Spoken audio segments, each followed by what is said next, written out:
A greedy landlord tried to evict a 74-year-old black woman and her husband from their home of 23 years. He threatened them, harassed them, never once asked who their family was. Big mistake. Their adopted son, a federal judge. And he was about to make this landlord regret every single decision he'd ever made.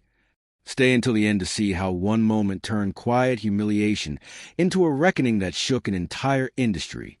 Dear viewer, what you are about to witness is not just a story. It is a powerful testament to the quiet power and pursuit of justice in places most people ignore. If this is your first time here, I warmly invite you to share where you are watching in the comments below. And if stories like this move you, challenge you, or make you think, consider subscribing and clicking the bell icon. We share voices that deserve to be heard every day. Thank you for being here. Now, let's get into the story. The courtroom was completely silent. Every eye was locked on the tall man in the black robe sitting behind the bench. His face was calm, but his eyes burned with something fierce. In front of him stood Lance Carroll, a landlord who walked into this courtroom thinking he owned the world. Lance's lawyer kept shuffling papers, sweat dripping down his forehead. But here's the thing Lance didn't know yet. The judge staring down at him wasn't just any judge. This was Judge David Watkins. And the elderly black couple Lance had tried to throw out onto the street, those were David's parents. Lance's hands started shaking when he finally figured it out. His face went white as a sheet. The smugness that had been painted across his face just minutes ago melted away like ice cream on a hot summer day. He opened his mouth, but no words came out. Mr. Carroll, Judge Watkins said, his voice cold as winter frost. Do you have any idea what you've done? Now, you're probably wondering, how did we get here? How did a landlord end up standing in front of a federal judge, realizing he'd just made the biggest mistake of his life? Well, buckle up, because this story has more twists than a roller coaster, and it starts 6 months earlier in a small neighborhood in Ohio. But before we go back to the beginning, let me tell you something that'll make your blood boil. Lance Carroll wasn't just trying to evict Naomi and Joel Watkins because they were behind on rent. Oh no, they'd paid every single month on time for 23 years. Lance wanted them out for a reason so ugly, so cruel, that when you hear it, you'll understand why this story needed to be told. Hit subscribe if you stand against greedy landlords who think they can push people around. Only bullies and heartless trolls won't subscribe. Let me take you back 6 months to where this whole mess began. The morning of March 15 started like any other morning for Naomi and Joel Watkins. The sun peeked through the yellow curtains of their small apartment on Maple Street. Naomi, 74 years old with silver hair, she kept in neat braids, was already in the kitchen making breakfast. The smell of bacon and eggs filled the air. Joel, 76, sat at the kitchen table reading the newspaper like he'd done every morning for the past 40 years. Their apartment wasn't fancy. The couch had a few patches where the fabric had worn thin. The walls held family photos and frames they collected over the years. But it was home. It was their home. They'd lived in this building since 2001, raised their son here, celebrated birthdays here, cried here, and laughed here. These walls held their memories. Joel, baby, you want some more coffee? Naomi asked, her voice soft and warm like honey. Just half a cup, darling. Joel replied, not looking up from his paper. This was their routine, their peaceful life. They bothered nobody. They paid their bills. They smiled at their neighbors. Naomi volunteered at the church every Wednesday. Joel helped kids in the neighborhood with their homework every Tuesday afternoon. They were the kind of people who made a community better just by being in it. Then came the knock. It wasn't a friendly knock. It was hard, demanding, the kind of knock that makes your heart jump. Joel looked at Naomi. Naomi looked at Joel. They weren't expecting anyone. Joel pushed himself up from his chair. His knees weren't what they used to be, and shuffled to the door. When he opened it, he found a man he'd only seen a handful of times in 23 years. Lance Carroll. Lance was the new owner of the building. Well, new meaning he bought it 2 years ago. He was in his early 40s, with slick back hair and a suit that probably cost more than the Watkins' monthly rent. He had the kind of face that looked like he'd never been told no in his entire life. Mr. Watkins, Lance said, not bothering with a good morning or any basic kindness. Mr. Carroll, Joel replied, his voice polite but careful. Something about Lance's expression made Joel's stomach tighten. I'm here to inform you that I'll be selling this building, Lance said, looking at Joel like he was reading a grocery list. The new owners want to renovate and turn these units into luxury apartments. I need you and your wife out in 60 days. The words hit Joel like a punch to the gut. 60 days? Joel repeated, his voice barely above a whisper. But we have a lease. We've been here for 23 years, yes, I'm aware, Lance interrupted, waving his hand like he was swatting away a fly. Your lease is month to month, Mr. Watkins. Has been for 5 years now. I'm within my legal rights. You'll receive formal notice by mail. Naomi appeared behind Joel, dry her hands on a dish towel. Mr. Carroll, this is our home. We're senior citizens. Where are we supposed to go in 60 days? Lance's face didn't change. No sympathy. No concern. Nothing. That's not my problem, Mrs. Watkins, he said flatly. I'm a businessman. This building is worth 3 times what I paid for it if I sell it to developers. Your rent is cheap, too cheap. The new owners want tenants who can pay market rate. You understand? We understand you're throwing us out, Joel said, and for the first time in decades, there was anger in his voice. Lance shrugged. Call it what you want. 60 days. I suggest you start packing. And just like that, he turned and walked away, his expensive shoes clicking on the hallway floor. Joel closed the door slowly. His hands were trembling. Naomi stood frozen, the dish towel still in her hands, tears starting to form in her eyes. Joel, she whispered. What are we going to do? Joel pulled his wife close, wrapping his arms around her. He didn't have an answer. For the first time in their 52 years of marriage, Joel Watkins didn't know what to do.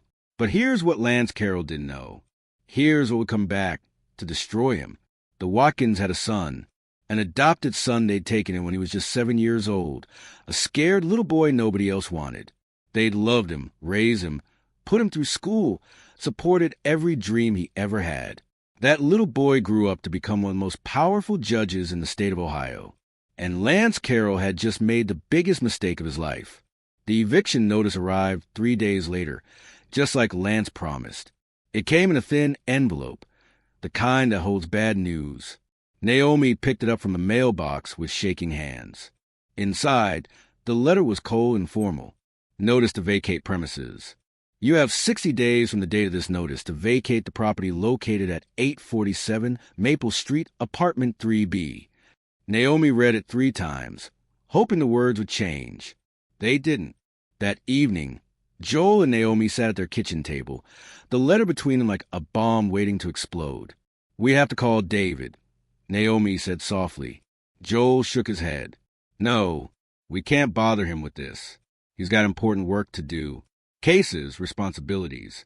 We can figure this out ourselves.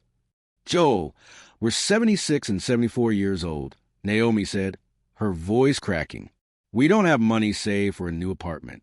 The rent everywhere else is twice what we pay here. David needs to know. I don't want our son thinking we can't take care of ourselves, Joel said stubbornly. This was Joel's pride talking. He'd worked his whole life as a mechanic, fixed cars with his own 2 hands, provided for his family, never asked for handouts, never begged. The idea of calling his son for help felt like admitting defeat. But Naomi knew better. She'd always been the wise one. Baby, she said, reaching across the table to hold Joel's weathered hand. David would be heartbroken if he found out we were going through this alone. You know he would. Joel was quiet for a long moment. Then he nodded slowly. The next morning, Naomi picked up the phone. Her fingers trembled as she dialed the number. It rang once, twice, 3 times. Mom. David's voice came through, warm and surprised. Is everything okay? You never called this early. Naomi tried to speak, but the words got stuck in her throat. All the fear, all the worry, all the nights she laid awake wondering where they'd go, it all came flooding out at once. Mom, what's wrong? David's voice was urgent now, worried. "We're being evicted," Naomi finally managed to say, and then she started to cry. On the other end of the line, in his office 30 miles away, Judge David Watkins went completely still. His grip tightened on the phone. "Tell me everything," he said. And there was something in his voice that would have made Lance Carroll very, very nervous if he'd heard it. Naomi told him about Lance's visit, about the notice, about the 60 days. She told him how they'd looked at other apartments, but couldn't afford any of them. She told him how scared they were. David listened to every word, and with each sentence, something cold and hard settled into his chest. "Mom," he said when she finished, his voice steady and calm, "I need you to do something for me. Scan that eviction notice and email it to me and any other documents Lance Carroll has given you. Can you do that?" "Yes, baby, but—" "Don't worry about anything," David interrupted gently. "I'm going to handle this. You and Dad are not going anywhere. Do you hear me? You're staying in your home." After they hung up, David sat at his desk for a full minute, staring at nothing. Then he picked up the phone and made a call. "Sarah, it's Judge Watkins. I need you to pull every record we have on a landlord named Lance Carroll, and I need you to do it quietly. What David discovered would blow this case wide open, but we're not there yet. Comment below if you think Lance Carroll is about to get exactly what he deserves. Only greedy landlords who exploit the elderly won't comment." Lance Carroll walked into his office that afternoon feeling pretty good about himself. He'd just signed papers to sell the Maple Street building for $2.3 million. The developers were thrilled. They'd got the whole place, put in granite countertops and stainless steel appliances, and charged $3,000 a month per unit. Those old tenants, the Watkins and a few others, would be gone soon. Lance had already started eviction proceedings on 3 other families. It was just business. Numbers on a spreadsheet. His secretary, a young woman named Beth, knocked on his door. "Mr. Carroll, there's a man here to see you. He says it's important." "I don't have any appointments scheduled," Lance said, not looking up from his computer. "He says he's from the housing authority." That got Lance's attention. He looked up, annoyed. "Fine, send him in." The man who walked through the door was in his 30s, wearing a simple suit and carrying a briefcase. He didn't smile. "Mr. Carroll, I'm Inspector Michael Torres from the Ohio Housing Authority. We've received several complaints about properties you own." Lance's jaw tightened. "Complaints? From who?" "I'm not at liberty to say," Torres replied. "But I'm here to inform you that we'll be conducting inspections of all your properties, including 847 Maple Street. We take tenant welfare very seriously, Mr. Carroll." Lance's face went red. He knew exactly where this was coming from. Those old people, the Watkins, they must have called in complaints. "How dare they?" "My properties are perfectly fine," Lance said through gritted teeth. "This is harassment. If your properties are up to code, you have nothing to worry about," Torres said calmly. He set a business card on Lance's desk. "We'll be in touch to schedule the inspections. Have a good day, Mr. Carroll." After Torres left, Lance grabbed his phone and called his lawyer, a man named Frank Patterson. "Frank, we got a problem," Lance said. "The housing authority is coming after me. Someone filed complaints. I know it was those old black tenants I'm evicting. Can they do that? Can we sue them for filing false complaints?" There was a pause on the other end. Then Frank said carefully, "Lance, were the complaints false?" "That's not the point." Lance exploded. "They're trying to sabotage my sale. I need them out now. Can we speed up the eviction?" Frank sighed.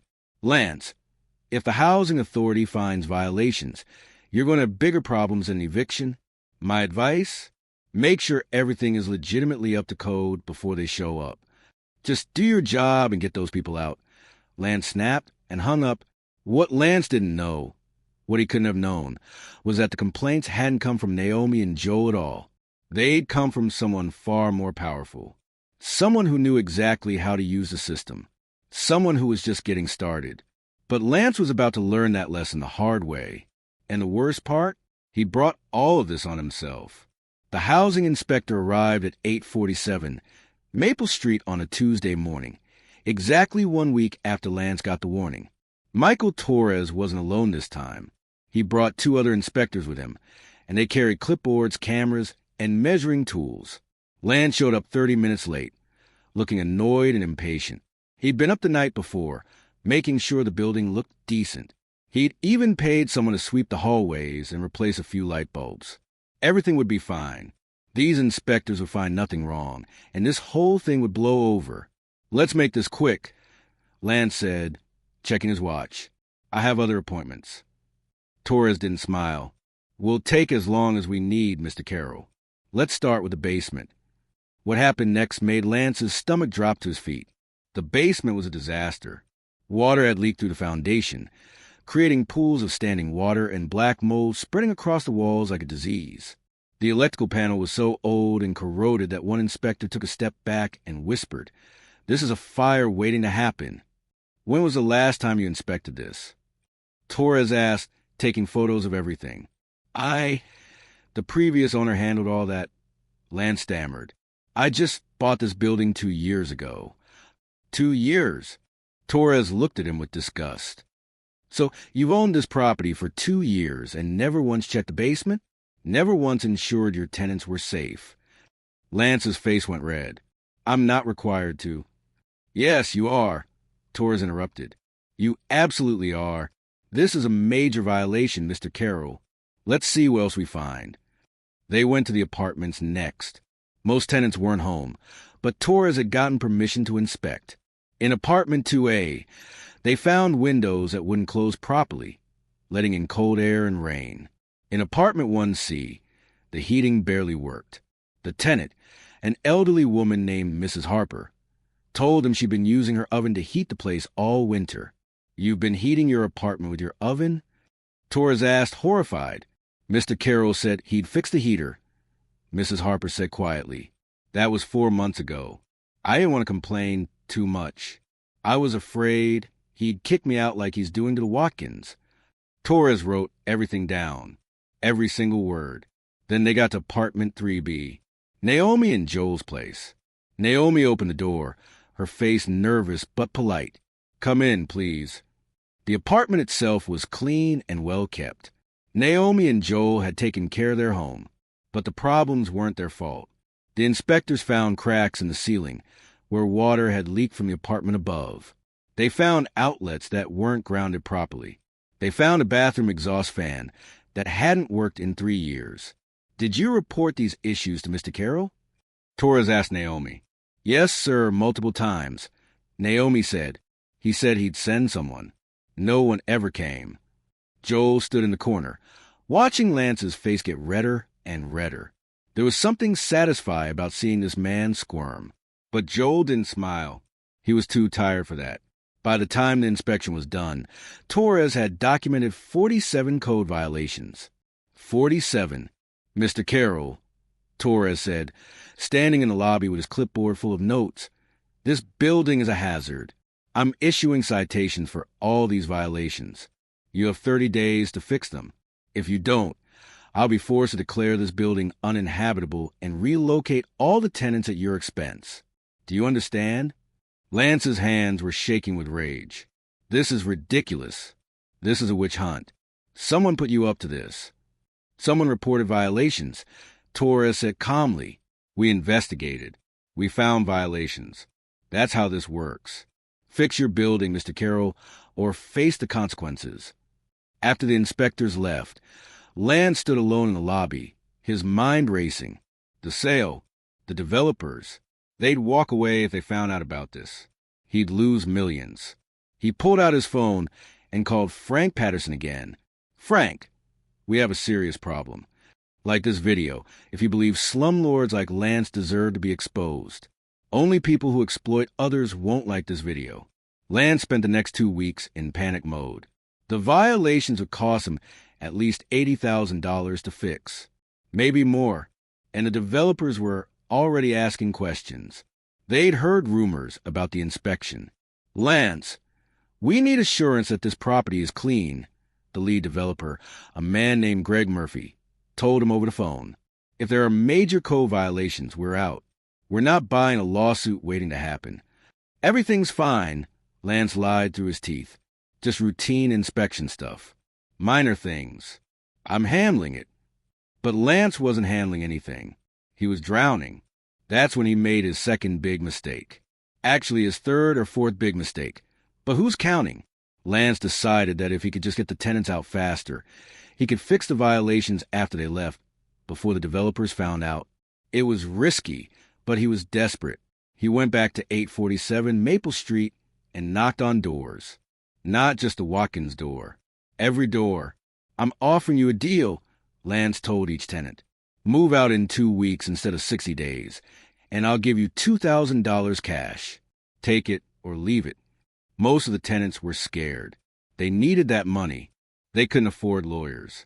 So they took the deal, but not Naomi and Joel. When Lance knocked on their door with his generous offer, Joel opened the door and stared at him with quiet dignity. Mr. Carroll, we're not taking your money, Joel said firmly. This is our home. We have rights. Lance's friendly mask slipped. You're making a mistake. Old man, I'm trying to be nice here. No, you're trying to bully us, Naomi said, appearing beside her husband. And we're not going anywhere. Lance's eyes went cold. Fine, then I'll see you in eviction court. And trust me, you won't like how that goes. He turned and stormed off, leaving Naomi and Joel standing in their doorway. That night, Joel couldn't sleep. He lay in bed, staring at the ceiling, listening to Naomi's soft breathing beside him. For the first time in his life, Joel felt truly helpless. He'd always been protector, the provider. But how do you fight someone with money and lawyers and power? Joel, Naomi whispered in the dark. You awake? Yeah. It's going to be okay, she said. David's handling it. We have to trust him. I know, Joel said, but the fear in his chest didn't go away. What neither of them knew was that David was 3 steps ahead of Lance Carroll, and the net was about to close. While Lance was threatening his tenants, Judge David Watkins was in his office, building a case. Not a legal case, not yet, but an investigation. See, David had resources Lance couldn't imagine. He had connections, friends in every corner of the legal system, and he knew how to dig. His assistant, a sharp young lawyer named Patricia Green, walked into his office carrying a thick folder. You're going to want to see this, Patricia said, dropping the folder on David's desk. David opened it and started reading. With each page, his jaw tightened. Lance Carroll owned 7 buildings across Ohio. Every single one had code violations. Every single one had complaints from tenants. But here's the kicker. Lance had been evicting tenants right before violations could be formally filed. He'd pay them small amounts to leave, then fix the problems just enough to pass a quick inspection, then sell the buildings to developers. It was a pattern, a system. Lance had been doing this for years. He's a serial slumlord, Patricia said. He buys cheap properties, ignores maintenance, forces out long-term tenants who know their rights, and flips the buildings for profit. Your parents are just his latest victims. David sat back in his chair, his mind working. How many families has he displaced? Patricia flipped through the papers. At least 40 that we can document. Probably more. 40 families. 40 sets of lives disrupted. Elderly people, families with kids, people just trying to live in peace. Also, Lance Carroll could make a profit. David's hands curled into fists. But he didn't explode. He didn't yell. That wasn't his style. David Watkins was a federal judge because he believed in the law, in order, in justice done the right way. Patricia, I need you to do something for me, David said quietly. Contact the Ohio Attorney General's office. Tell them I have information about a potential pattern of tenant harassment and housing violations. Don't mention my connection to the case. Just give them the facts. You're going after him officially? Patricia asked. I'm making sure he can't do this to anyone else, David replied. But David wasn't done. He made another call, this time to a friend who worked in tenant advocacy. Rachel, it's David. I need your organization to reach out to the tenants at 847 Maple Street. Offer them free legal representation. Make sure they know their rights. David, what's going on? Rachel asked. Someone's taking advantage of people who can't fight back, David said. I'm evening the odds. Within 3 days, every tenant at 847 Maple Street had a lawyer, for free. Suddenly, Lance's plan to push everyone out started falling apart. The tenants who'd taken his $2,000 offer, they got their lawyers to contact Lance and tell him the deals were made under duress and weren't valid.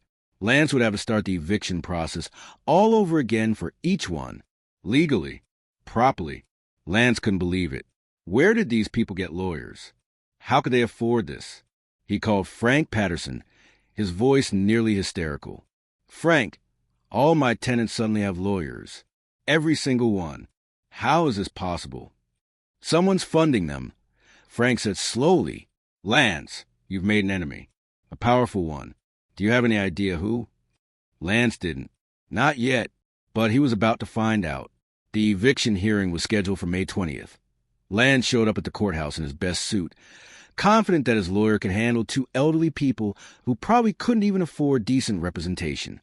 He was wrong on every count. When Lance walked into the courtroom, he saw Naomi and Joel sitting at the defendant's table. But they weren't alone. They had 3 lawyers with them. 3. And not cheap lawyers either. These were the kind of lawyers who wore suits that cost as much as a used car. What the? Lance muttered. His lawyer, Frank, looked equally confused. I'll find out what's going on, he whispered. The bailiff stood. All rise. The Honorable Judge Sandra Mitchell presiding. Judge Mitchell was a black woman in her 60s, with sharp eyes that missed nothing. She sat down and looked at the papers in front of her. We're here for the eviction case of Carroll versus Watkins, she said. Mr. Patterson, you're representing the plaintiff? Frank stood. Yes, Your Honor. And the defense?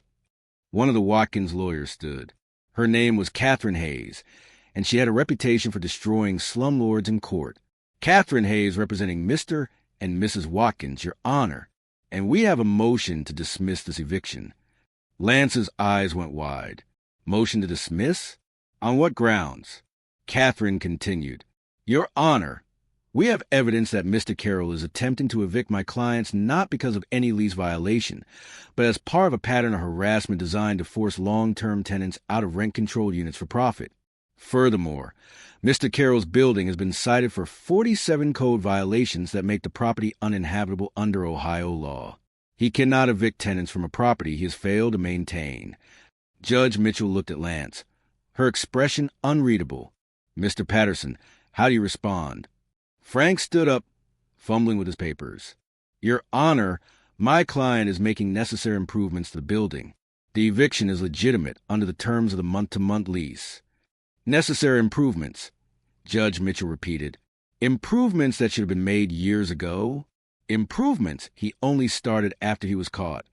Your Honor, I'm going to review the evidence, Judge Mitchell interrupted. But I'll tell you right now, Mr. Patterson, this doesn't look good for your client. This court does not look kindly on landlords who neglect their properties and then evict tenants to hide their violations. Lance felt the world tilting under his feet. This wasn't how it was supposed to go. These were just 2 old people. How did they get lawyers this good? How did they know about all the violations? The hearing lasted 2 hours. Catherine presented evidence of every violation, every ignore repair request, every complaint. She showed a pattern of Lance buying buildings, ignoring maintenance, and pushing out tenants. By the end, Judge Mitchell looked disgusted. Motion to dismiss is granted, she said. Furthermore, I'm ordering Mr. Carroll to repair all code violations within 30 days and to cease any eviction proceedings against the Watkins until all repairs are complete and independently verified. Mr. Carroll, you're lucky I'm not holding you in contempt. This case is dismissed.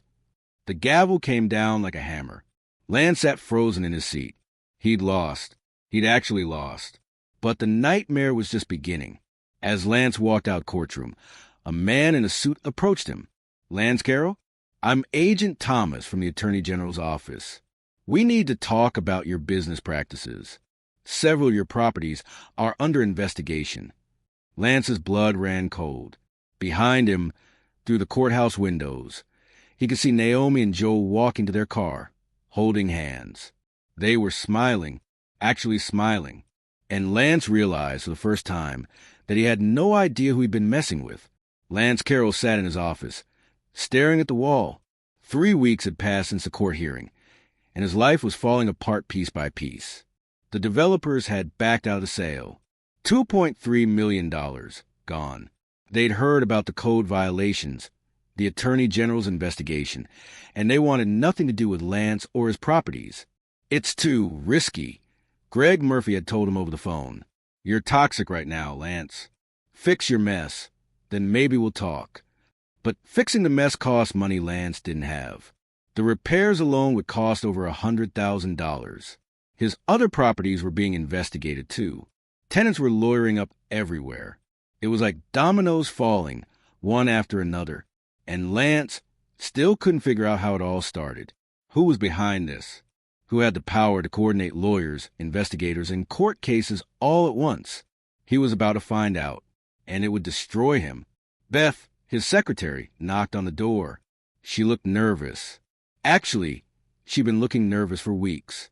Lance hadn't been pleasant to work for lately. Mr. Carroll, there's a woman here to see you. She says she's a reporter. Lance's head snapped up. A reporter? Tell her I have no comment, and... She says it's about your tenant practices. Beth interrupted quietly. She says she's doing a story on landlords who displace vulnerable residents. She specifically mentioned the Watkins. Lance felt his stomach twist. This was the last thing he needed. Bad publicity would finish him. Send her away, Lance said. She says if you don't talk to her, she'll run the story anyway. She has interviews with 12 of your former tenants. 12. Lance closed his eyes. This was a nightmare. Fine, he said through gritted teeth. Give me 5 minutes, then send her in. The reporter who walked into his office was a woman in her 40s with sharp eyes and a recorder in her hand. Her name was Jennifer Park, and she worked for the Columbus Dispatch. Mr. Carroll, thank you for seeing me, Jennifer said, sitting down without being invited. I'm working on an investigative piece about housing displacement in Ohio. Your name has come up quite a bit. I run legal businesses. Lance said defensively. I follow the law. Do you? Jennifer asked, pulling out a notebook. I've spoken to 43 families who say you force them out of their homes through harassment, intimidation, and deliberate neglect of your properties. Elderly people, families with children, disabled veterans. Would you like to comment on that? Those are lies, Lance said, but his voice wavered. Disgruntled tenants making false accusations. All 43 of them are lying? Jennifer raised an eyebrow. Mr. Carroll, I have documentation. Repair requests you ignored. Code violations you hid. Eviction notices served right before major complaints could be filed. There's a pattern here. Lance's hands were shaking. I want you to leave.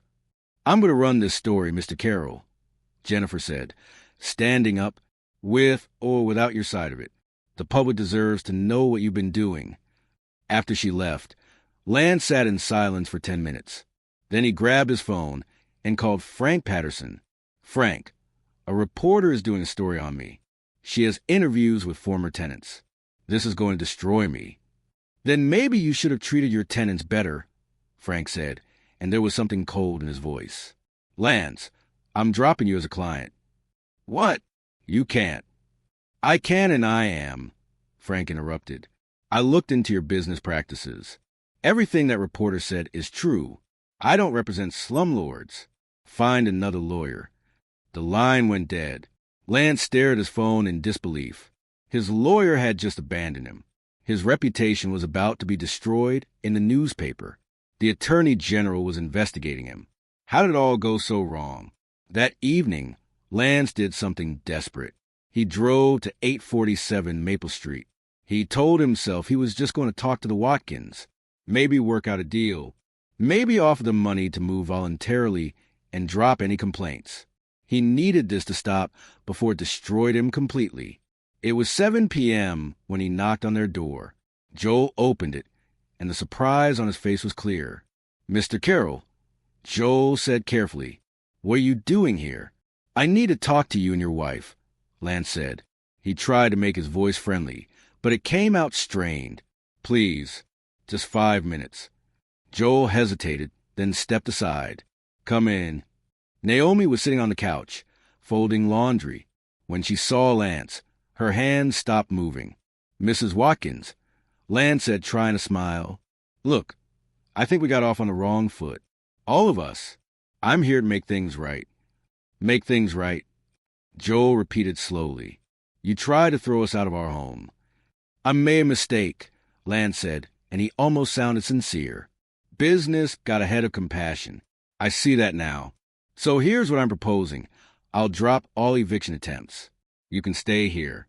I'll fix every violation in this building.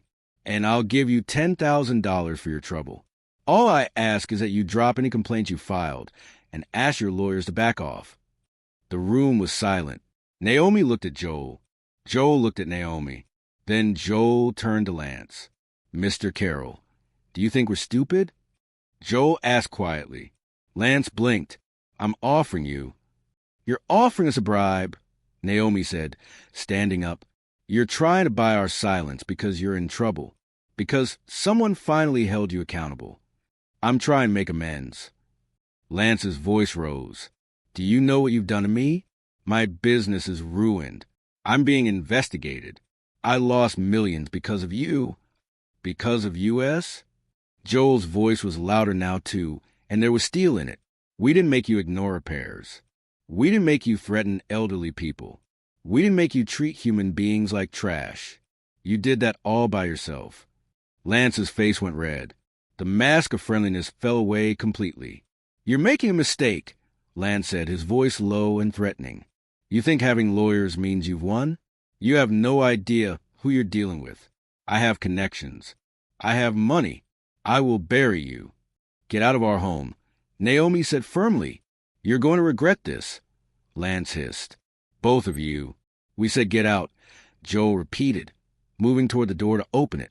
Lance stormed out, his footsteps heavy on the stairs. When the door closed behind him, Joel's hands were shaking. Not from fear, from rage. That man... Joel couldn't even finish the sentence. Naomi put her hand on her husband's arm. It's okay, baby. He can't hurt us anymore. But Lance wasn't done. Not by a long shot. Hit subscribe if you believe bullies like Lance should never get away with threats and intimidation. Only cowards and manipulators won't subscribe. The next day, Lance made his biggest mistake yet. He was desperate, angry, and irrational. He couldn't accept that two elderly black people had somehow destroyed his empire. In his mind, they were just tenants. They were nobody. They shouldn't have this kind of power. So Lance decided to play dirty. He called a friend who worked in city administration, a guy who owed him favors. Eddie, I need you to do something for me, Lance said. There's a building at 847 Maple Street. I need you to flag it for emergency inspection. Tell them there's structural damage, gas leaks, whatever. Make it sound dangerous. I need that building condemned. Lance, I can't just... You owe me, Eddie, Lance interrupted. Remember that zoning issue I helped you with? Time to pay up. Get that building condemned, and I'll make sure the Watkins have to leave. Then all my problems go away. There was a long pause. Then Eddie said, I'll see what I can do. Lance hung up, feeling like he'd finally taken control again. If the building was condemned, the tenants would have to leave immediately. The Watkins would be out. The lawyers couldn't stop an emergency order. It was perfect. What Lance didn't know was that Eddie, feeling guilty about what he was being asked to do, made a phone call of his own. He called the Ohio Housing Authority to report that someone was trying to abuse the system for personal gain. And that call ended up on the desk of someone very interested in Lance Carroll's activities. It ended up on Judge David Watkins' desk. David was in his chambers when Patricia rushed in, her face flushed. Judge, you need to see this, she said, handing him a document. Someone just tried to get your parents' building condemned under false pretenses. The housing authority flagged it as suspicious and traced it back to Lance Carroll. David read the document slowly. His jaw tightened with each line. He tried to have their home condemned, David said quietly. He threatened them in person, and now he's trying to use city officials to force them out illegally. It's fraud, Patricia said. It's abuse of power. It's enough, David interrupted. His voice was calm, but there was something dangerous in it. Patricia, file a formal complaint with the Attorney General. Include everything, the attempted fraud, the pattern of harassment, all of it.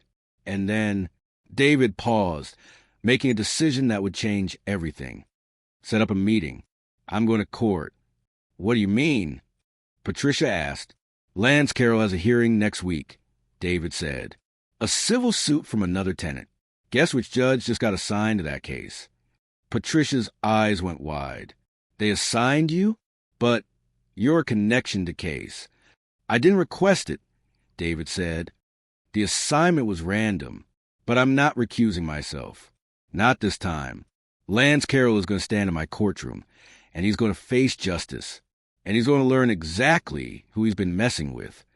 Patricia was quiet for a moment. Judge, are you sure? If this goes wrong. It won't, David said firmly. Everything I'm doing is legal and by the book. Lance broke the law. He harassed vulnerable people.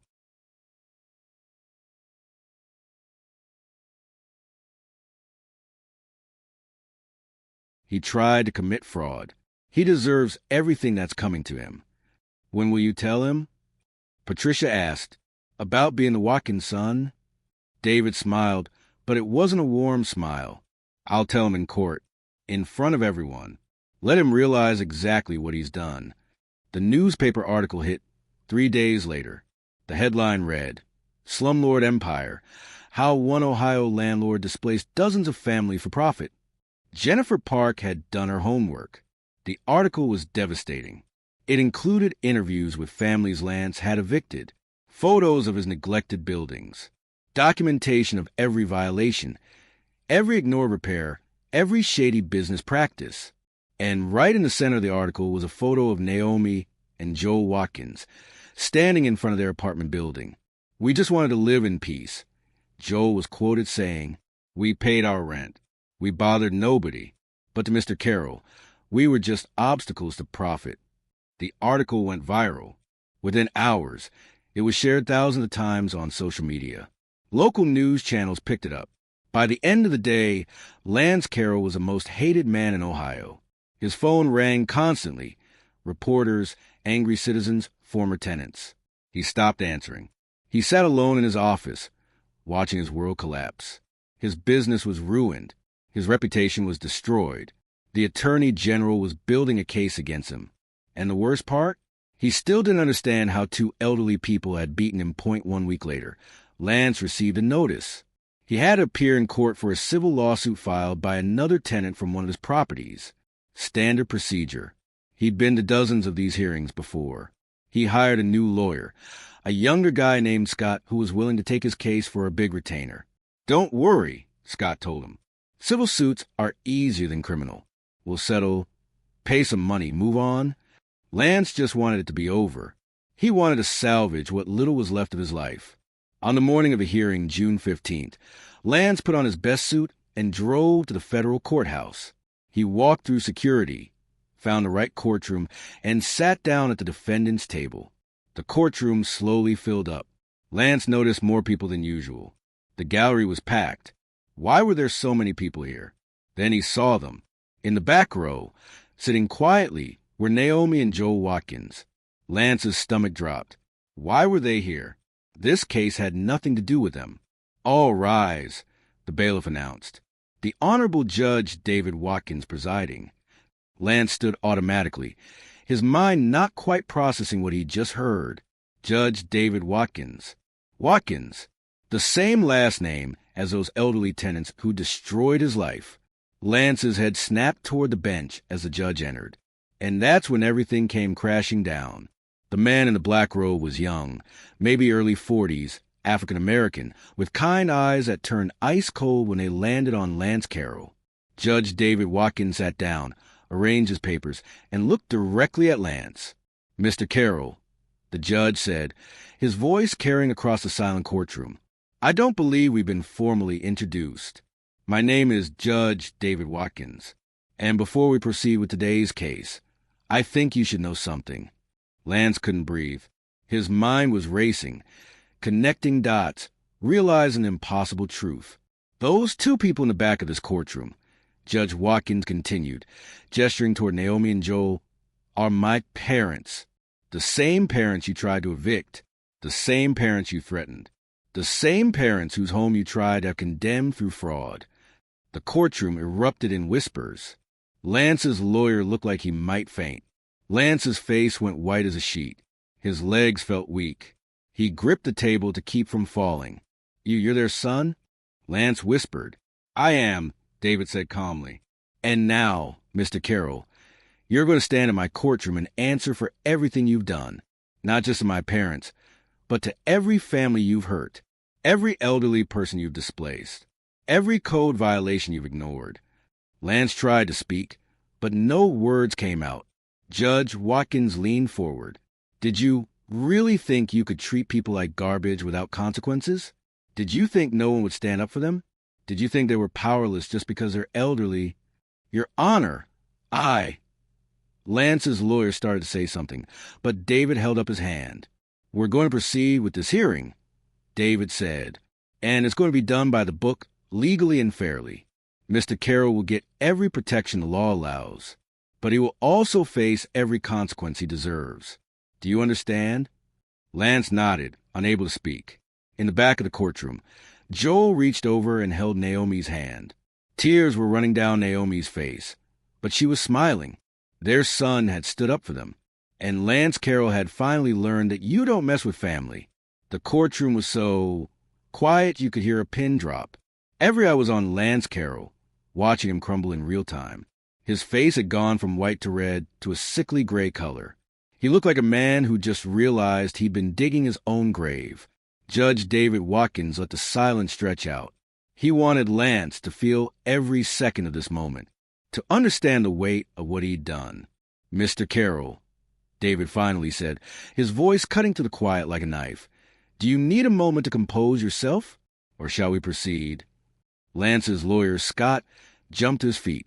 Your Honor, I request an immediate recess. My client needs time to... Your client will have all the time he needs to present his defense, David interrupted calmly. But this hearing is moving forward. Sit down, counselor. Scott sat down slowly, looking at Lance like he'd just realized his client was radioactive. Now, David continued, picking up a file from his desk, we're here today for the case of Harper versus Carroll. Mrs. Eleanor Harper is suing you, Mr. Carroll, for negligence, breach of contract, and endangerment.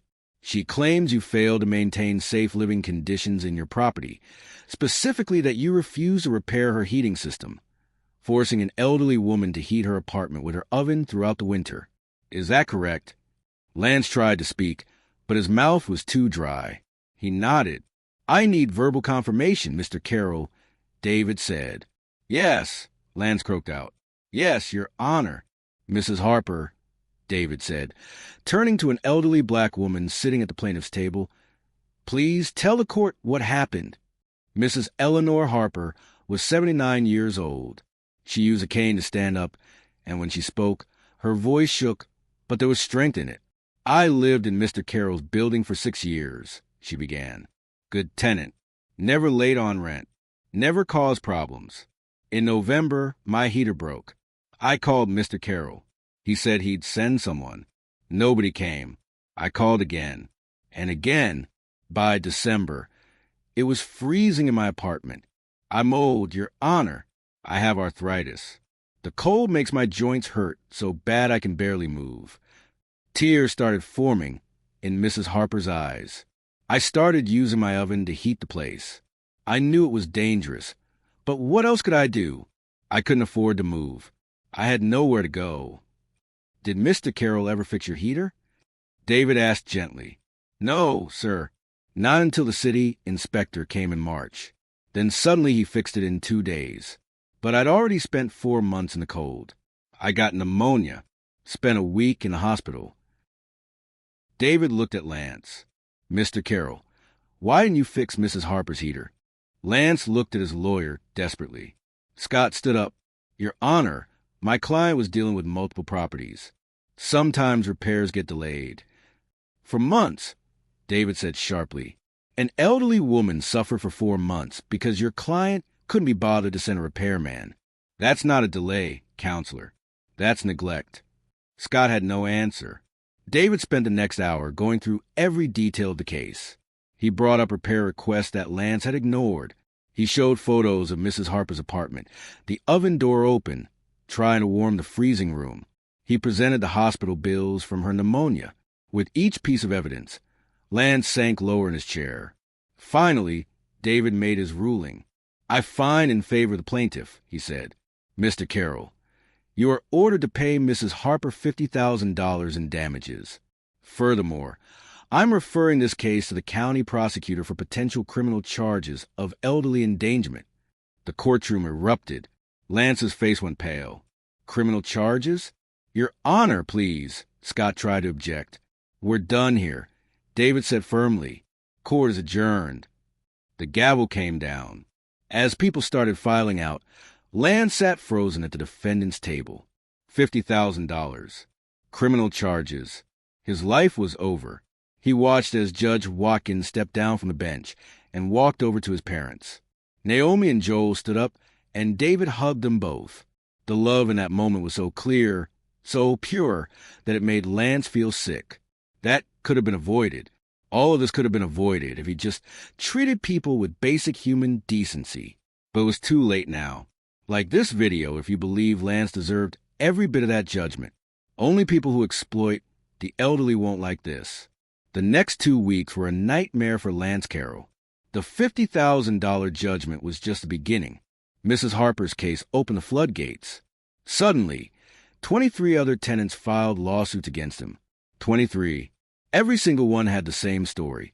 Ignored repairs, unsafe conditions, harassment, intimidation. And every single one had documentation, photos, witnesses. Lance's new lawyer quit after the 3rd lawsuit.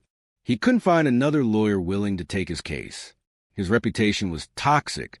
Then came the criminal investigation. The Ohio Attorney General's office had been building a case against Lance for weeks. Now, with Judge Watkins' referral and the mountain of evidence from civil cases, they were ready to move. On June 30th, 2 detectives showed up at Lance's office.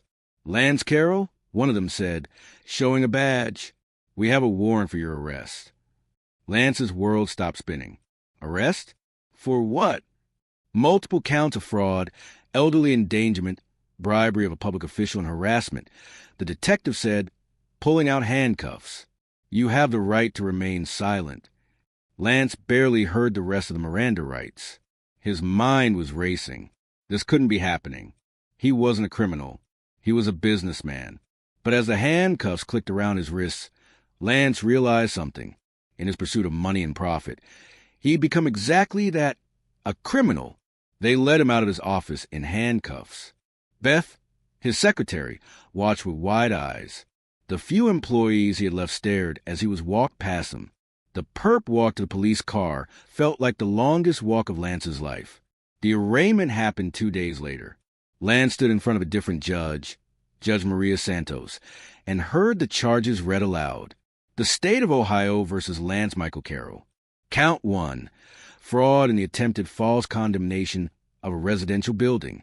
Count 2 through 8, 7 counts of elderly endangerment. Count 9, bribery of a public official. Count 10 through 15, 6 counts of tenant harassment and intimidation. The list went on and on. 15 criminal charges total. How does a defendant plead? Judge Santos asked. Lance's public defender, he couldn't afford a private lawyer anymore, said quietly, "Not guilty, Your Honor." "Bail is set at $200,000, Judge Santos said. "Next court date is August 15th. $200,000. Lance didn't have that kind of money anymore. Not liquid. Anyway, most of his assets were frozen pending the civil suits. His buildings were worthless with all the violations. The bank had called in loans he couldn't pay. Lance spent the next 3 days in jail before his brother finally scraped together the bail money. When Lance got out, he went home to an empty apartment. His girlfriend had left him. His friends wouldn't return his calls. His business was destroyed. He sat alone in the dark, wondering how it all went so wrong. Meanwhile, At 847 Maple Street, something beautiful was happening. With Lance out of the picture, a new property management company took over the building. They were legitimate, honest people who actually cared about tenants. Within a month, every violation was fixed. New heaters were installed. The basement was waterproofed. Windows were repaired. The building became safe and comfortable again. Naomi and Joel's rent stayed the same. The new management honored their lease and actually thanked them for staying. "You folks have been through a lot." The new property manager, a kind woman named Susan, told them, "We're going to make sure you're taken care of." One evening, David came to visit his parents. He brought dinner, Chinese food from their favorite restaurant, and they sat around the small kitchen table, just like old times. "How are you holding up?" David asked, watching his mother's face carefully. "We're okay, baby," Naomi said, smiling. "Better than okay. We have our home. We have each other. We have you." "I'm sorry you had to go through all that," David said quietly. "If I'd known earlier." "Don't you dare apologize," Joel interrupted firmly. "You saved us, son. You saved this whole building. You stood up for people who couldn't stand up for themselves." David was quiet for a moment. Then he said, "Lance Carroll's trial starts next month. The prosecutor thinks they have a strong case. He's looking at 5 to 10 years in prison if convicted on all counts. How do you feel about that?" Naomi asked. David thought about it. "I feel like justice is being served. Not revenge, justice. He hurt a lot of people. He needs to face consequences." "But," Joel prompted, sensing there was more. "But I also hope he learned something," David said. "I hope he understands that people aren't just numbers on a spreadsheet, that every person deserves dignity and respect, regardless of their age or race or how much money they have." Naomi reached across the table and squeezed her son's hand. "We raised you right," she said softly. The trial began on August 20th. The courthouse was packed. Reporters filled the gallery. Victims, dozens of them, waited to testify. Lance sat at the defendant's table, looking like a ghost of his former self. He'd lost weight. His expensive suits didn't fit right anymore. The arrogance that used to define him was gone, replaced by hollow despair. The prosecution was led by Assistant Attorney General Thomas Rivera. He was thorough, relentless, and passionate about tenant rights. "Ladies and gentlemen of the jury," Rivera said in his opening statement, "this case is about a man who saw vulnerable people as obstacles to profit, a man who endangered lives, broke laws, and destroyed families. Also, he can make more money. The evidence will show that Lance Carroll is not just a bad landlord. He's a criminal who preyed on the weakest members of our community." The defense attorney, a court-appointed lawyer named Gary, tried his best. But what could he say? The evidence was overwhelming. Over the next week, tenant after tenant took the stand. Mrs. Harper told her story. A single mother talked about how Lance evicted her right before Christmas, leaving her and her 3 kids homeless. An elderly veteran described how Lance ignored a dangerous gas leak for 2 months. On the 4th day, Naomi and Joel testified. Naomi walked to the witness stand with dignity, her head held high. Joel sat in the gallery, watching his wife with pride. "Mrs. Watkins," Rivera said gently, "can you tell the jury about your experience with Mr. Carroll?" Naomi took a breath and began. She told them about the eviction notice, the threats, the attempted bribery, Lance's visit to their home where he tried to intimidate them. "How did it make you feel?" Rivera asked. "Scared." Naomi said honestly, "We're in our 70s. We don't have family nearby except our son. We thought we'd end up on the street. At our age, being homeless, it could kill us." Several jurors looked at Lance with disgust. When it was the defense's turn, Gary tried to cross-examine Naomi, but his heart wasn't in it. "How do you attack a 74-year-old woman who'd done nothing wrong?" "No further questions," Gary said quietly. Joel testified next. He was calm, factual, and devastating. He presented every document, every ignored repair request, every piece of evidence showing Lance's pattern of abuse. When Joel finished, Lance couldn't even look at him. On the 8th day of the trial, something unexpected happened. Lance asked to speak to his lawyer during a recess. They talked for 20 minutes. When they came back, Gary stood up and said, "Your Honor, my client would like to change his plea." The courtroom went silent. Mr. Carroll. Judge Santos said, "You're changing your plea?" Lance stood up slowly. He looked at the jury, then at the victims in the gallery, then at Naomi and Joel. "Yes, Your Honor," he said, his voice barely above a whisper. "I plead guilty to all charges." Gasps filled the courtroom. "I'm guilty," Lance repeated, louder now. Tears started running down his face. "I did everything they said I did. I hurt people. I endangered them. I treated human beings like they were worthless. And I'm sorry. I know sorry doesn't fix anything. But I'm sorry." It was the first time Lance Carroll had shown any real remorse. Judge Santos was quiet for a long moment. Then she said, "Mr. Carroll, by pleading guilty, you're giving up your right to a trial. Do you understand?" "Yes, Your Honor. Sentencing will be in 2 weeks," Judge Santos said. "Until then, you'll remain free on bail. But, Mr. Carroll, I suggest you use that time to think very carefully about the life you've lived and the lives you've destroyed." Lance nodded, tears still streaming down his face. As the courtroom cleared out, Lance turned and looked at Naomi and Joel one more time. They were standing with David, the three of them together, a family united. Lance had been alone in his greed, but they had love. And in the end, love had won. The 2 weeks before sentencing felt like 2 years for everyone involved. For Lance Carroll, they were the longest days of his life. He spent them alone in his apartment, surrounded by the wreckage of his former life. His phone never rang anymore. His bank accounts were nearly empty. His fancy suits hung in the closet like ghosts of who he used to be. But something had changed in Lance after his guilty plea. For the first time in his adult life, he actually thought about the people he'd hurt, really thought about them. He thought about Mrs. Harper, shivering in her apartment, using an oven for heat because he couldn't be bothered to send a repairman. He thought about the single mother and her 3 kids, homeless because of his greed. He thought about Naomi and Joel Watkins, 2 elderly people who'd done nothing wrong except get in the way of his profit margin. Every face haunted him. Every story burned in his mind.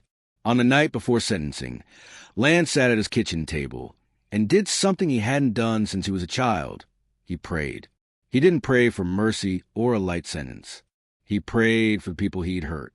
He prayed that somehow, someway, he could make things right. September 5th arrived cold and gray. The courthouse steps were crowded with reporters, cameras, and people who'd come to see justice served. Inside the courtroom, every seat was filled. Victims lined the gallery. Mrs. Harper sat in the front row, her cane resting against her knee. The single mother with 3 kids was there, the disabled veteran. Every person Lance had wronged. And in the back, quietly, sat Naomi and Joel Watkins with their son David. Lance walked in wearing a simple dark suit. No expensive designer clothes this time. No arrogance in his walk.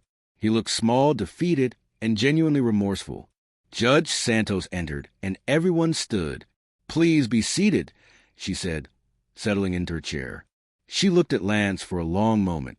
"Mr. Carroll, you've pleaded guilty to 15 criminal charges. Before I pass sentence, I'm going to allow victim impact statements. These people deserve to be heard." For the next hour, one by one, Lance's victims stood up and spoke.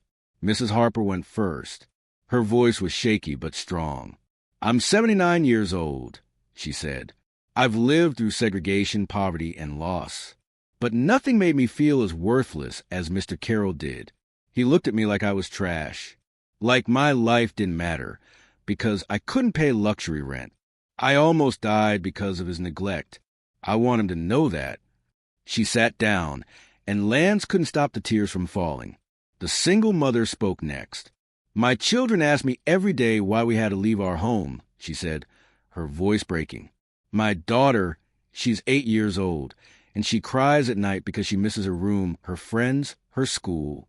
How do I explain to her that a man cared more about money than about her having a place to sleep?" One after another, they spoke. Each story was a knife to Lance's heart. Finally, Judge Santos looked at the back of the courtroom. "Mr. and Mrs. Watkins," she said, "would you like to make a statement?" Naomi and Joel looked at each other. They hadn't planned to speak. But slowly, Joel stood up. "Your Honor," Joel said, his voice carrying across the silent courtroom, "my wife and I are 76 and 74 years old. We've been married for 52 years. We've worked hard our whole lives, paid our bills, treated people with respect. We never hurt anybody." Joel paused, looking directly at Lance. "Mr. Carroll tried to take away the only home we had left. He threatened us. He tried to destroy us. And for what? Money. Just money." The courtroom was absolutely silent. "But here's what Mr. Carroll didn't understand," Joel continued. "You can't measure a person's worth by their bank account. You can't measure a home by its property value. And you can't measure love by anything at all." Joel's voice grew stronger. "Our son, Judge David Watkins, he could have destroyed Mr. Carroll completely. He had the power to do it. But you know what he did instead? He followed the law. He did everything correctly, fairly, and justly. I hope you learn that's what we taught Mr. Carroll. Not revenge. I hope you become a better man." Joel looked at Lance one more time. "Because living the way you lived, that's no life at all." Joel sat down. Naomi squeezed his hand, tears streaming down her face. Lance was openly sobbing now. His shoulders shook with the weight of everything he'd done. Judge Santos let the moment breathe. Then she spoke. "Mr. Carroll, stand up." Lance stood on shaking legs. "I've been a judge for 23 years, Judge Santos said. "I've seen a lot of criminals. Some show remorse. Some don't. You? I believe your remorse is genuine. But remorse doesn't erase harm. It doesn't undo the suffering you've caused." She opened a folder on her desk. "You pleaded guilty to 15 criminal charges. The prosecution has recommended 8 years in prison. Your attorney has asked for 5 years with probation. I've read every victim statement. I've reviewed every case. And I've made my decision." The courtroom held its breath. "Lance Michael Carroll, I hereby sentence you to 6 years in state prison on the charges of fraud, bribery, and elderly endangerment. You will also serve 3 years of supervised probation upon release. During your probation, you are prohibited from owning, operating, or managing any rental properties." Lance's legs almost gave out. 6 years. "Additionally," Judge Santos continued, "you are ordered to pay full restitution to all victims. The total amount is $347,000. You will also be required to perform 500 hours of community service working with housing advocacy organizations upon your release." Judge Santos leaned forward. "Mr. Carroll, I hope you use these 6 years to become the person you should have been all along. Someone who sees people as human beings, not profit margins. Someone who treats others with dignity. Someone who understands that wealth without compassion is worthless." She picked up her gavel. Court is adjourned. The gavel came down with finality. 2 officers stepped forward to take Lance into custody. As they handcuffed him, Lance turned one last time to look at the courtroom. His eyes found Naomi and Joel. For a long moment, they just looked at each other. Then Lance did something no one expected. He mouthed 2 words, "I'm sorry." Joel nodded slowly. Not forgiveness, not yet, but acknowledgement, a recognition that Lance had finally understood what he'd done wrong. As the officers led Lance away, the courtroom slowly emptied. Victims left feeling validated, heard, and vindicated. Justice had been served. Outside on the courthouse steps, reporters swarmed around Naomi, Joel, and David. "Mr. Watkins, Mrs. Watkins, how do you feel about the sentence?" A reporter called out. Joel thought for a moment, then spoke clearly into the microphones. "We feel like justice was done," he said. "Not just for us, but for everyone Mr. Carroll hurt. This isn't about revenge. It's about making sure people are held accountable when they hurt others." "Judge Watkins," another reporter called out, "some people are saying you had a conflict of interest in this case. What do you say to that?" David stepped forward calmly. "I recuse myself from any case directly involving my parents," he said. "The civil suit I presided over was a different victim, and it was assigned to me randomly. I followed every ethical guideline. Everything was done by the book because that's what justice requires. Fairness, even for people who don't deserve it. "What message do you hope this sends?" a reporter asked. David looked at his parents, then back at the cameras. "The message is simple. Everyone deserves dignity. Everyone deserves safe housing. And if you prey on vulnerable people, eventually, someone will stand up for them. Someone will fight back, and justice will find you." The reporters scribbled notes and recorded clips. This story would be on every news channel that night. As the press conference ended, Naomi, Joel, and David walked away from the courthouse together. They didn't say much. They didn't need to. The ordeal was over. 6 months later, something beautiful happened. The Ohio State Legislature passed a new law, the Tenant Protection Act. It was inspired by Lance Carroll's case and the dozens of victims who come forward. The law required regular inspections of rental properties, harsher penalties for code violations, and better legal protections for elderly and vulnerable tenants. Landlords could no longer force tenants out without legitimate cause and proper notice. They called it Naomi and Joel's Law in the first draft, though the final version had a more official name. But everyone knew who it was really for. At 847 Maple Street, life had returned to normal. Better than normal, actually. The building was safe, well-maintained, and full of happy tenants. Naomi went back to volunteering at church every Wednesday. Joel returned to helping neighborhood kids with their homework on Tuesdays. They celebrated their 53rd wedding anniversary with a small party in their apartment, surrounded by neighbors who become like family. David visited every Sunday for dinner. They'd sit around the same old kitchen table, eating Naomi's cooking and talking about their week. Simple. Perfect. Home. One Sunday evening, as David was getting ready to leave, Joel walked him to the door. "You know," Joel said quietly, "when your mother and I adopted you 40 years ago, we were scared. We'd never raised a child before. We worried we'd mess it up." David smiled. "Dad, where is this coming from?" "I just want you to know," Joel said, his eyes getting misty, "that we're so proud of you, not because you're a judge, not because you're powerful, but because you're good, because when you saw people hurting, you stood up for them. That's who we raised you to be." David hugged his father tight. "You and Mom taught me that everyone matters, that everyone deserves respect and dignity. I was just doing what you showed me." "Well," Joel said, pulling back and wiping his eyes, "you did it perfectly." It was strange, ironic even. The man who violated housing rights for years was now learning what they actually were, what they meant, why they mattered. Prison had been hard on Lance. The first few months, he'd been angry, bitter, convinced he'd been treated unfairly. But slowly, through counseling and a lot of time to think, something had shifted. He started reading about the people he'd hurt. He read articles about tenant rights, housing discrimination, and the struggles of elderly people on fixed incomes. Every article was like looking in a mirror and seeing a monster. Lance had signed up for every program the prison offered: anger management, financial ethics, counseling. He was trying, genuinely trying, to become a better person. He'd never be able to undo the harm he caused. He knew that. But maybe, just maybe, he could spend the rest of his life making sure he never caused that kind of harm again. One day, Lance received a letter. It had no return address, but when he opened it, he recognized the handwriting immediately. It was from Joel Watkins. The letter was short. "Mr. Carroll, I don't know if you'll read this or if you'll care, but I wanted you to know something. My wife and I have forgiven you, not because you deserve it, not because what you did was okay, but because carrying hate around is too heavy for old people like us. We forgive you so we can move on, so we can live the rest of our lives in peace. I hope you use your time in prison to become better, to learn, to grow. You can't change the past, but you can change who you are going forward. We'll be praying for you. Joel Watkins."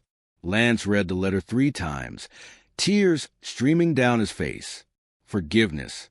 They'd forgiven him. He didn't deserve it. He knew he didn't deserve it. But they'd given it anyway.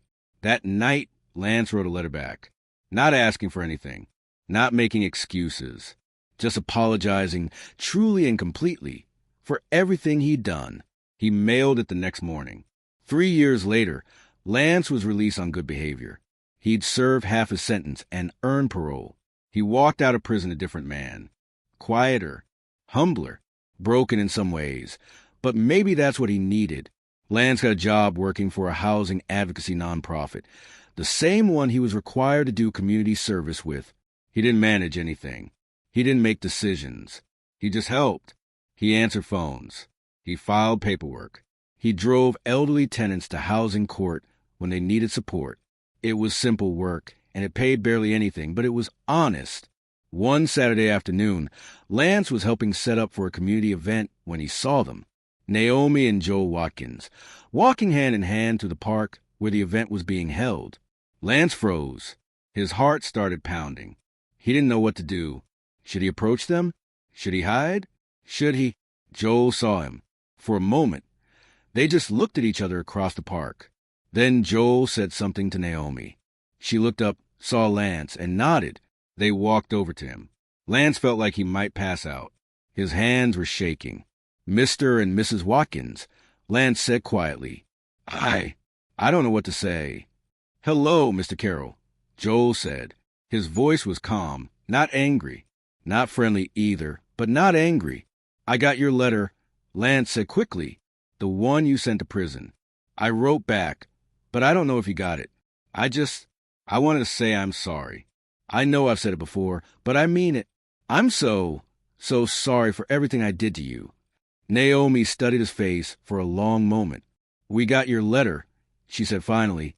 We read it. I've changed, Lance said, and he meant it. I'm not who I was. I'm trying to be better. I'm working with housing advocacy now, trying to help people instead of hurting them. We know, Joel said. We heard you were working here. That's good. That's a good thing. An awkward silence fell between them. Then Naomi said something Lance never expected. Keep doing the work, Mr. Carroll. Keep being better. That's all anyone can ask. It wasn't friendship. It wasn't even really forgiveness in the traditional sense. But it was acknowledgement. It was a release. It was permission to move forward. Thank you, Lance whispered. Thank you for everything. For the lesson. For the second chance. For showing me what dignity looks like. Joel nodded once. Then he and Naomi walked away, hand in hand, back to their life. Lance watched them go, tears in his eyes. For the first time in years, he felt something close to peace. Naomi and Joel Watkins lived in their apartment at 847 Maple Street until they were both in their 80s. When they finally decided they needed assisted living, they left on their own terms, with dignity, with support, and with their heads held high. Their apartment was taken over by a young family who'd been on a waiting list for affordable housing. Naomi and Joel left them a note welcoming them home. David continued serving as a federal judge, earning a reputation as someone who was tough but fair. He never forgot the lesson his parents taught him, that justice means protecting those who can't protect themselves. Lance Carroll worked at the housing advocacy nonprofit for 8 years. He never made much money. He never regained his wealth. But he helped hundreds of families find safe, affordable housing. He became known as someone who'd learned from his mistakes and dedicated his life to making amends. The Tenant Protection Act, Naomi and Joel's law, helped thousands of families across Ohio. Other states started passing similar laws. The ripple effects of one couple's courage touched lives they would never meet. And on Sundays, Naomi and Joel still had dinner with their son David. Different table, different place, but the same love, the same family, the same unbreakable bond that had defeated greed and proven that love, dignity, and justice will always triumph in the end.